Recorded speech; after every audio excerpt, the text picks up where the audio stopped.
Le personnage suivant de notre saga est nettement moins connu des foules, et pourtant de toute cette histoire, c'est ce génie qui a peut-être mis le plus grand coup de pied dans la fourmilière. James Clerk Maxwell, né en 1832 à Édimbourg en Écosse, est à coup sûr le scientifique du 19e siècle qui a le plus influencé la physique moderne. Il est celui qui a regroupé dans les mêmes équations qui portent son nom, l'électricité et le magnétisme pour fonder le modèle de l'électromagnétisme. Il est aussi celui qui a affirmé que la lumière était bel et bien une onde électromagnétique se propageant dans l'espace à une vitesse fixe, la fameuse vitesse de la lumière, un peu moins de 300 000 km par seconde. Or ces équations révolutionnaires n'ont absolument pas besoin de repères fixes ni d'horloge absolue, la vitesse de la lumière ne s'exprime selon aucun référentiel particulier, en fait elle est elle-même un absolu. Et bien entendu, une telle affirmation n'a pas manqué de générer quelques ulcères de par le monde, car Maxwell, derrière sa barbe, suggérait de mettre à la benne à la fois l'éther luminifère, mais aussi les fondements même de la mécanique newtonienne.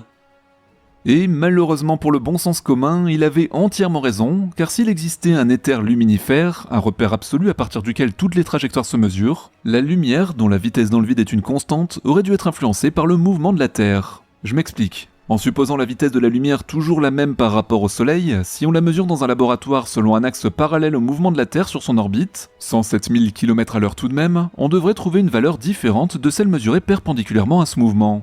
Or c'est exactement ce que font Albert Michelson et Edward Morley en 1887 à l'aide d'un système d'interféromètre. Et devinez quoi, ils trouvent la même valeur selon les deux axes, la lumière se fiche du référentiel depuis lequel on la mesure. Elle se déplace dans le vide strictement toujours à la même vitesse apparente, même si le laboratoire est déjà en mouvement. C'est Einstein lui-même qui au début du XXe siècle vient trancher le débat, Maxwell 1, Newton 0, la théorie de la relativité restreinte valide l'absence de tout repère absolu.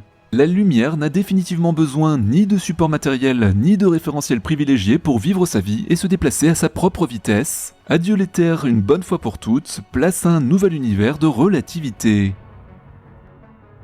Alors il semblerait bien que l'affaire soit close. Aussi étrange que cela ait pu être pour nos ancêtres de se le représenter, l'espace est bel et bien un volume vide dans lequel astres et lumière se déplacent sans contrainte, parsemés d'étoiles, de planètes et de galaxies, valsant paisiblement dans le silence de l'éternité.